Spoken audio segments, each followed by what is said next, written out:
So guys, balik lagi sama kuliah sore bareng El di sini. Oke, ini adalah Oppo Reno 14 5G. Ini HP mid-range Oppo yang lagi menarik-menariknya. Jarang ya Oppo bikin smartphone mid-range yang bener-bener bisa bikin orang omongin jadi bahan mendang-mending HP lain. Biasanya kan HP mid-range Oppo itu identik overpriced, tapi ini enggak. Bahkan harganya di pasaran sekarang udah lebih murah dari harga rilisnya. Waktu awal rilis di bulan lalu ya, ini harganya paling murah itu ada di 7,5 juta. Cuma di bulan September ini harganya pas aku cek di marketplace ada yang jual di angka 6 jutaan yang lumayan jadi big deals yang menarik buat smartphone ini. Oke, buat desain sendiri Oppo Reno 14 5G ini tampil dengan desain yang cukup kelihatan tampan dengan body flat yang sangat-sangat solid. Untuk warna putih yang aku pegang ini itu punya finishing doff frosted yang lembut pas dipegang dan kelihatan mewah juga ketika dilihat.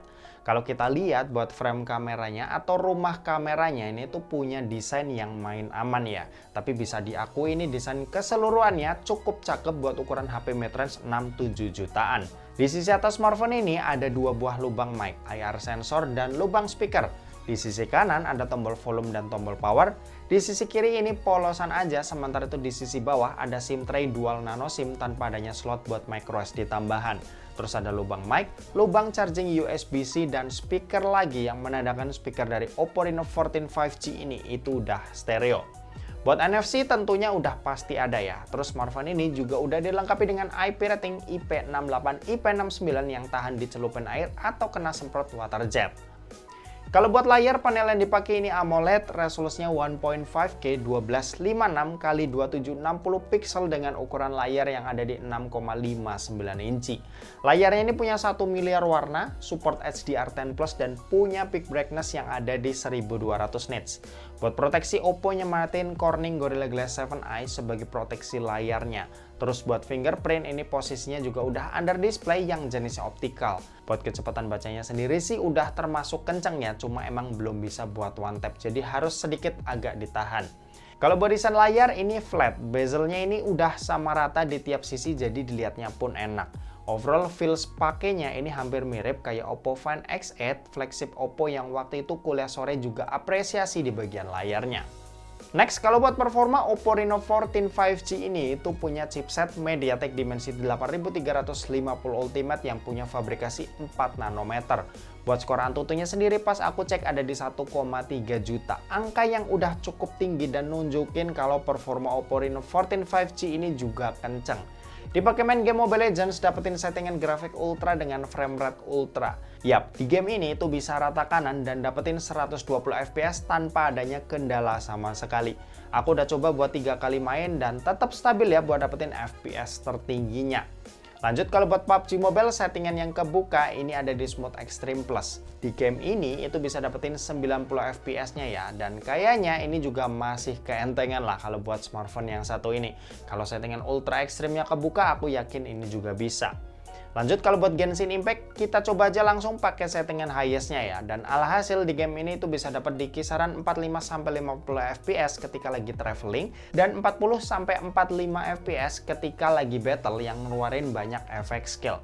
Overall sih performa gamingnya udah oke banget buat kita pakai berbagai macam game yang ada di Play Store. Game-game kompetitif kayak Mobile Legends dan PUBG Mobile ini juga udah nyaman banget. Ditambah layarnya yang flat juga bikin pengalaman mainnya ini lebih enak lagi. Kalau buat baterai ini termasuk gede, kapasitasnya ada di 6000 mAh yang dipakai nonton YouTube selama 1 jam, baterainya berkurang sebanyak 5%. Main sosmed, scrolling IG Reels selama 1 jam, baterainya ini berkurang sebanyak 6%. Dan buat main Mobile Legends selama 1 jam, baterainya ini berkurang sebanyak 15%. Sementara itu buat kecepatan ngecas, ini ada di 80 watt SuperVOOC yang buat isi dayanya dari 0 sampai full butuh waktu 48 menit aja. Kalau buat sistem operasi Oppo Reno 14 5G ini tuh pakai ColorOS 15 dengan basis Android 15. Untuk jaminan update, Oppo kasih 3 kali Android update, 5 kali OS update, dan 6 tahun security patch. Ini lumayan panjang dan bagus ya untuk para pengguna Reno 14 5G nantinya. Karena smartphone ini bakal tetap diperhatiin selama 5 tahun ke depan. bahwa dukungan AI ini juga pastinya ada, dan di sini ada app dari Oppo yang namanya itu AI Studio yang intinya ini tuh berhubungan sama kreativitas lah. Terus ada AI lain kayak Circle to Search dan kawan-kawannya yang udah bawaan Gemini ini juga udah ada di smartphone ini.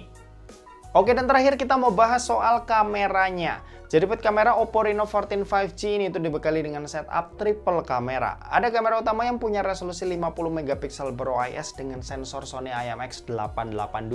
Terus ada kamera ultrawide autofocus yang resolusinya ini 8 megapiksel, dan ada kamera telefoto 3,5 kali optical yang resolusinya ini 50 megapiksel ber-OIS.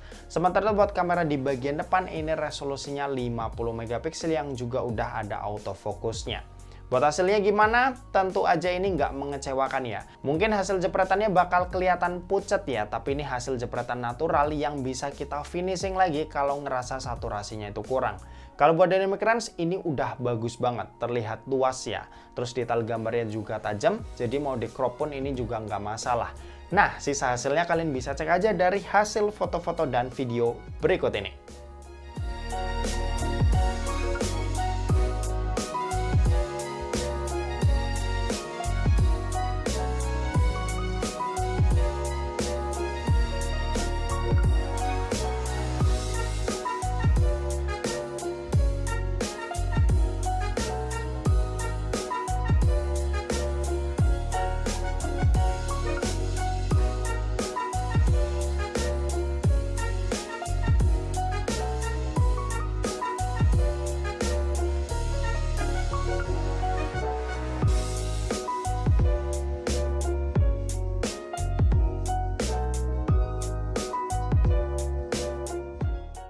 Oke, ini contoh perekaman video dari Oppo Reno 14 5G, direkam pakai resolusi Full HD 30 fps. Ya, di sini juga fleksibel, bisa pindah-pindah lensa. Ini ultra wide-nya, ini kamera utama, dan ini kamera telenya yang 3,5 kali. Nah, ini ultra steady udah diaktifin, bisa kalian lihat perbandingannya sama yang tadi. Sebenarnya tadi udah stabil, cuma ini jauh lebih stabil ya, bisa kalian lihat. Ini kayak lagi pakai gimbal sih kalau di bawah jalan kayak gini. Ini juga masih fleksibel, bisa pindah lensa. Ini ultra wide-nya, ini yang 1 kali, ini yang 3,5 kali telenya. Cuma kalau mentok dia bisa sampai 18 kali seperti ini. Oke, kalau ini Full HD 60 fps, sayangnya ultra wide-nya nggak bisa rekam di resolusi ini ya, di Full HD 60. Jadi ini cuma bisa kamera utama dan telenya 3,5 kalinya. Terus lanjut, ini yang 4K 30 fps, sama dia juga nggak bisa ultra wide, jadi itu ultra wide cuma bisa di Full HD 30 aja. Ini di kamera utamanya yang 1 kali, coba kita pindah ke 3 kalinya. Ini 7 kali, kalau mentok sama ya, harusnya 18 kali, cuma gambarnya lebih detail karena ya ini resolusi 4K. Dan ini yang buat 4K 60 fps nya atau resolusi mentoknya, ini 3,5 kalinya. Oke, kalau ini buat perekaman video kamera depan Full HD 30 fps di 0,8 kali, jadi sedikit lebih lebar. Kalau 1 kalinya seperti ini 0,8 ya. Kalau buat backlight sendiri seperti ini, muka masih bagus, awan juga masih sedikit kelihatan ya, masih cakep. Terus ini ultra steady-nya masih di Full HD 30 fps. Dia sedikit lebih sempit, cuma ya masih oke banget lah buat dipakai ngevlog. Backlight-nya juga sama bagus ya, tadi muka masih kelihatan, awan juga masih kelihatan biru-birunya. Mantap. Oke, kalau ini Full HD 60 fps, ultra steady udah nggak bisa dipakai di sini ya. Kalau di kamera belakang tadi ultra steady bisa dipakai di semua resolusi. Cuma kalau di kamera depan dia cuma bisa Full HD 30. Ini Full HD 60 dia udah nggak bisa. Lanjut, kalau ini buat 4K 30 fps nya hasilnya seperti ini. Dan ini buat 4K 60 fps nya. Yap, kamera depan bisa 4K 60 fps kayak kamera belakang. Hasilnya seperti ini. Cakep ya. Oh ya, kalian juga bisa nilai buat kualitas audionya seperti apa. Coba komen aja bagus atau enggak. Terakhir ini fitur portrait video, dia cuma bisa di resolusi Full HD 30 fps, hasilnya seperti ini. Untuk kerapian jujur ini rapi banget sih. Ya. Bagian sini yang biasanya bocor di Oppo Reno 14 5G ini dia cukup rapi. Oke, gitu aja.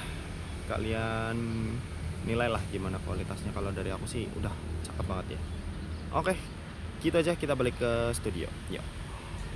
Oke, kesimpulannya Oppo Reno 14 5G ini dengan harga yang udah lumayan turun dari awal perilisannya tentu makin menarik ya.